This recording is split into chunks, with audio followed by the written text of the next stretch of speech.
In the mechanical operation, previously we discussed the tumblers. Okay, so it is a one type of a mixture which is used in industries. So tumblers are in the form of two types. First, double cone type and twin shell ટ્રમ્બલર. બરાબર, આ પ્રકારે બે સાઇઝમાં અથવા તો બે type છે. અને જે ટ્વિન સેલ ટ્રમ્બલર છે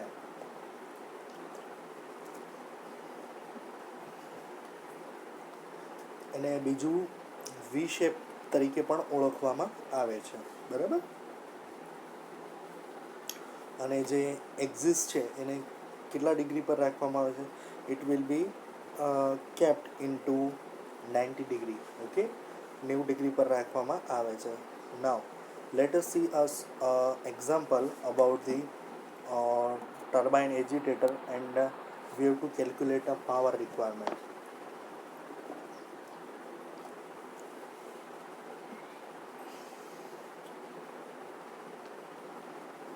So example 6.1, and the statement is that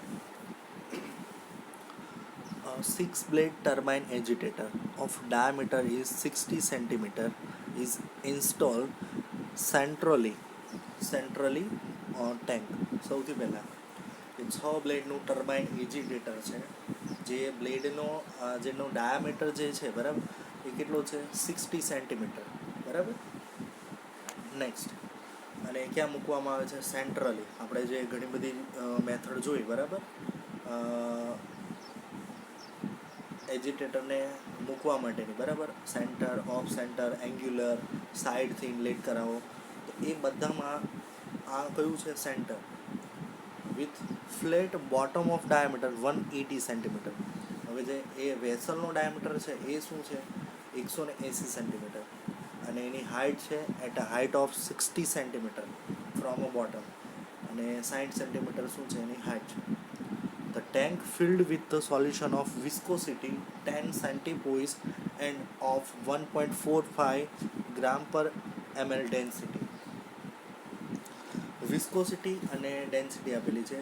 જેમ કે એજિટેટેડ વેસલ છે, એની અંદર એક ફ્લુઇડ ભરેલું છે, તો એ ફ્લુઇડની વિસ્કોસિટી અને ડેન્સિટી આપણને આપેલી છે.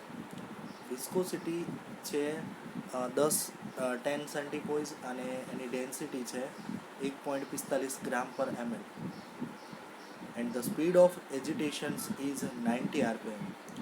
એજિટેશન્સ કરવાની એટલે મિક્સ કરવાની જે સ્પીડ છે કેટલી છે? ખાલી 90 rpm, એટલે કે 1 મિનિટની અંદર 90 રિવોલ્યુશન પર મિનિટ એ ફરે છે. એન્ડ ધ ટેન્ક ઇઝ બફેલ્ડ, અને જે ટેન્ક છે એ શું છે? બફેલ્ડ ટેન્ક છે. મતલબ કે ટેન્કની અંદર વર્ટેક્સ ફોર્મેશન ક્રિએટ થતું નથી. સો કેલ્ક્યુલેટ ધ પાવર રિક્વાયર્ડ. બરાબર, કેલ્ક્યુલેટ ધ પાવર રિક્વાયરમેન્ટ. સો સૌથી પહેલાં પાવર રિક્વાયરમેન્ટ માટે આપણને ખબર છે કે રેનોલ્ડ નંબર, જો બફેલ ટેન્કની અંદર રેનોલ્ડ્સ નંબર 300 કરતાં વધારે હોય, બરાબર, તો આપણે શું મૂકવું પડે છે? બફેલ વર્ટેક્સ ફોર્મેશન થતું નથી. બરાબર, રેનોલ્ડ નંબર 300 કરતાં ઓછો હોય તો બફેલ્સ મૂકવાની જરૂર પડતી નથી. પરંતુ જો રેનોલ્ડ્સ નંબર કેટલો હોય? 300 કરતાં ઓછો હોય અને વધારે હોય તો એના માટે બફેલ્સ મૂકવી જરૂરી છે. બરાબર, ચાલો પાવર નંબર. તો power number NP is equal to 1.05 for Reynolds number 300 greater than. 300 કરતાં વધારે હોય રેનોલ્ડ નંબર તો NPની વેલ્યુ 1.05 હોય. બરાબર, આ આપણને ડેટા આપેલા છે. બરાબર, power number NP is equal to 1.05 for 300 કરતાં, જો રેનોલ્ડ નંબર 300 કરતાં વધારે હોય તો NPની વેલ્યુ કેટલી લેવાની? 1.05. હવે from this statement given data શું આપેલો છે? સૌથી પહેલાં એજિટેટરનો ડાયામીટર આપેલો છે, તો એને કહેવાય ઇમ્પેલર ડાયામીટર. તો એ કેટલો છે? 60 સેન્ટીમીટર. બરાબર, 60 સેન્ટીમીટર. નેક્સ્ટ બીજું છે વિસ્કોસિટી. વિસ્કોસિટી આપેલી છે આપણને 10 સેન્ટીપોઈસ. સેન્ટીપોઈસ છે તો એને ખાલી પોઈસમાં લખવું હોય તો કેટલું લખાય? 10 છે તો શું થઈ જશે? સેન્ટી છે તો સેન્ટીને ખાલી પોઈસમાં લખવું, સેન્ટી કાઢી દો તો શું આવે? 100 વડે ડિવાઈડ કરો. સો દેટ ઇઝ સેન્ટીમાંથી પોઈસ, બરાબર. તો શું થઈ જશે? 0.10 poise. Okay, this will you have to remember that. Okay, viscosity માટે આ ટર્મ્સ તમારે યાદ રાખવાની છે. વિસ્કોસિટી જ્યારે સેન્ટીપોઈસ હોય અને એને ખાલી શેમાં લેવાની છે? પોઈસની અંદર, બરાબર. કારણ કે આગળ બધા યુનિટ જે છે એ આપણે શેમાં લેવાના છે? સ્મોલ યુનિટની અંદર લેવાના છે. સો if we are removing centipoise to poise, that is 0.10. Rho density is given that is 1.45 gram પર મિલી. મિલીને શું મિલીલીટરને શું લખાય? સેન્ટીમીટર ક્યુબ પણ લખાય છે, બરાબર. ગ્રામ પર centimetre cube. And n is the revolution per second. n is revolution per minute છે. આપણને જે સ્પીડ આપેલી છે એ શેમાં આપેલી છે? મિનિટમાં. તો આરપીએમને આપણે સેકન્ડમાં ફેરવીએ તો 1 સેકન્ડમાં કેટલું ફરશે એ આપણે ફાઇન્ડ આઉટ કરી લઈએ. જો 1 મિનિટમાં 90 ફરે તો 1 સેકન્ડમાં, એટલે કે 60 સેકન્ડમાં 90 આરપીએમ ફરે તો 1 સેકન્ડમાં કેટલું ફરશે, બરાબર. So revolution per minute divide by 60 એટલે આપણને મળી જશે revolution per second, that is 1.5 revolution per second, બરાબર. શું કર્યું છે અહીંયા? Exactly we are here doing the revolution per minute converted into the revolution per second. સૌથી પહેલાં આપણે શું કરીએ? રેનોલ્ડ નંબરને કેલ્ક્યુલેટ કરીએ, બરાબર. તો રેનોલ્ડ નંબરને કેલ્ક્યુલેટ કરવા માટેનું ઇક્વેશન છે Reynold number is given by n/a² rho by mu, બરાબર. ચાલો, નંબર્સ પર રિવોલ્યુશન્સ કેટલું છે, બરાબર? n, તો કે 100/60, બરાબર. n is equal two 100/60. Diameter કેટલો આપેલો છે? 60, બરાબર. તો 60 નો સ્ક્વેર, બરાબર.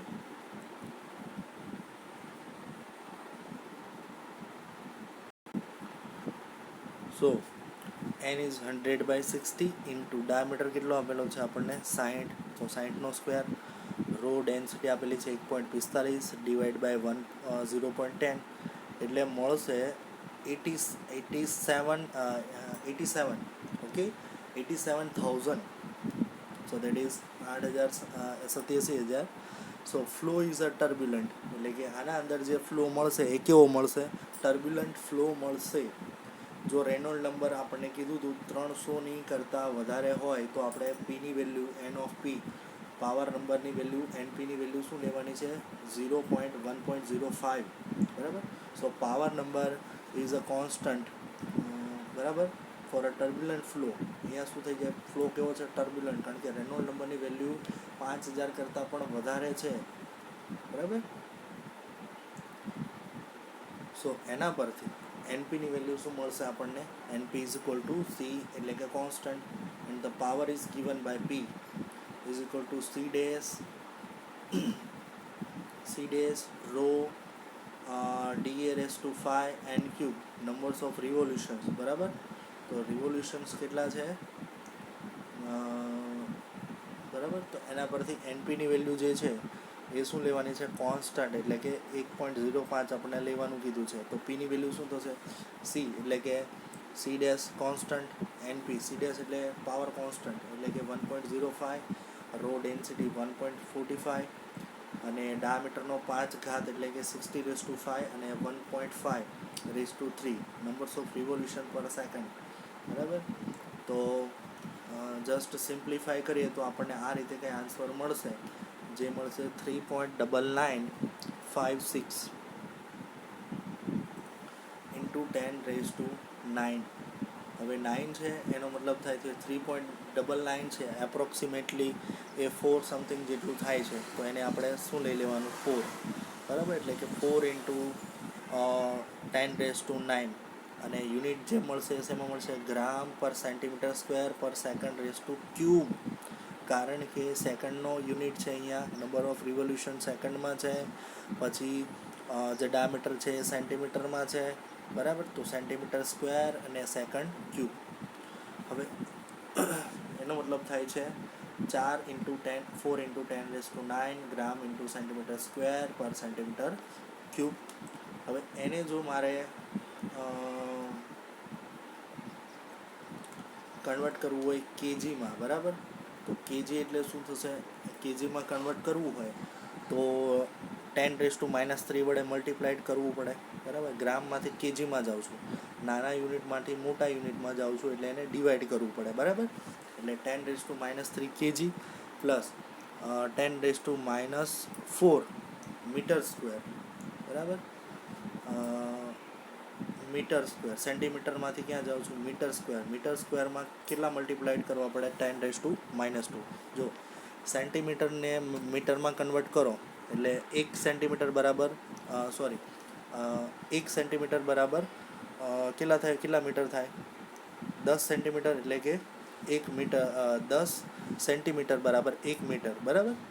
તો આપણે શેમાં કરવાનું છે, સેન્ટીમીટર સ્ક્વેર, એટલે 100 સેન્ટીમીટર છે તો એને મીટરમાં કરીએ તો શું થાય, 10,000 મીટર થાય, બરાબર. ઓકે, સેન્ટીમીટર સ્ક્વેરને મીટર સ્ક્વેરમાં કન્વર્ટ કરવાનું છે, બરાબર. એટલે કે 1 સેન્ટીમીટર બરાબર 1 મીટર બરાબર 10 સેન્ટીમીટર, અને 1 મીટર બરાબર 1 મીટર બરાબર 100 સેન્ટીમીટર, અને 1 મીટર બરાબર 1000 બરાબર. સો એના પરથી સેન્ટીમીટર સ્ક્વેર ને મીટર સ્ક્વેરમાં કરીએ તો કેટલા આવશે, 10⁻⁴, બરાબર, સેન્ટીમીટર સ્ક્વેર.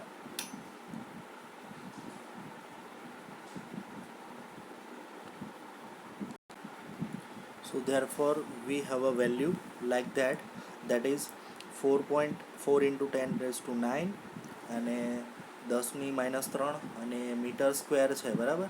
સેન્ટીમીટર સ્ક્વેર, તો એનું શું થઈ જશે, મીટર સ્ક્વેર, સેન્ટીમીટર સ્ક્વેરમાંથી આપણે શેમાં કન્વર્ટ કરીએ છીએ, મીટર સ્ક્વેર, બરાબર. એટલે શું થઈ જશે, 10⁻⁴, બરાબર.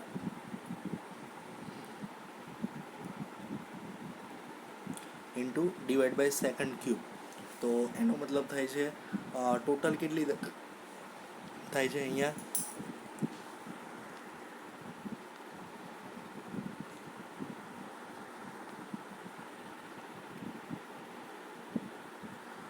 જુઓ, બરાબર. આ આગળની 4.10⁹ તો છે જ, બરાબર. પેલી 4 અને 3 એટલે કેટલી થશે, -7, 10⁻⁷ કેજી ઇન્ટુ મીટર સ્ક્વેર પર સેકન્ડ ક્યુબ. હવે 9માંથી 7 જશે તો શું થશે, 10⁻² રહેશે, એટલે 10 સ્ક્વેર, 10નો વર્ગ શું થશે, 100, એટલે 4 ઇન્ટુ મલ્ટીપ્લાઇડ બાય 4 એટલે 100, એટલે 400 કેજી પર મીટર સ્ક્વેર પર સેકન્ડ ક્યુબ, આવું થશે. Okay, now let us convert P in the unit powered by the GC, Newton's law of conservations. Okay, so Newton's law of conversion factor, that is 1 unit of kg per meter divided by Newton into second square. So that is P is equal to 400 ગ્રામ પર જે આપણે એને શેમાં convert કરવાનું છે, ન્યૂટન્સને conversion ફેક્ટરની અંદર, વોટની અંદર પાવરને. તો જ્યારે પાવર છે એને આપણે કન્વર્ટ કરીએ છીએ તો પહેલાં એનું યુનિટ છે KG per metre square into second cube. તો એને જ્યારે જીસીમાં કન્વર્ટ કરીએ તો શું થશે, ઇટ ઇઝ 1 ગ્રામ જીસીની વેલ્યુ છે 1 KG into metre per newton into second square. KG per metre per newton into second square, બરાબર. KG into metre per newton into second square. તો એની વેલ્યુ જ્યારે આપણે પુટ કરીએ છીએ તો KG will be cancel, KG મીટરનું metre સ્ક્વેરમાંથી મીટર થઈ જશે, newton as it is second સ્ક્વેરમાંથી થઈ જશે સેકન્ડ, ખાલી સેકન્ડ. તો 400 કેજી કેન્સલ, એટલે કે મીટર એટલે કે ન્યૂટન ઇન્ટુ મીટર પર સેકન્ડ, બરાબર. ન્યૂટન ઇન્ટુ મીટર પર સેકન્ડ, બરાબર. એને કહેવામાં આવે જૂલ્સ પર સેકન્ડ, અને જૂલ્સ પર સેકન્ડને કહેવામાં આવે છે 400, એટલે કે એને કહેવામાં આવે છે વોટ, બરાબર. And the power requirement is 400 watt. અને વોટને જે હજી આપણે હોર્સ પાવરમાં કન્વર્ટ કરવું હોય તો એને 746 વડે ડિવાઈડ કરી દો. So that is 0.536 horse power.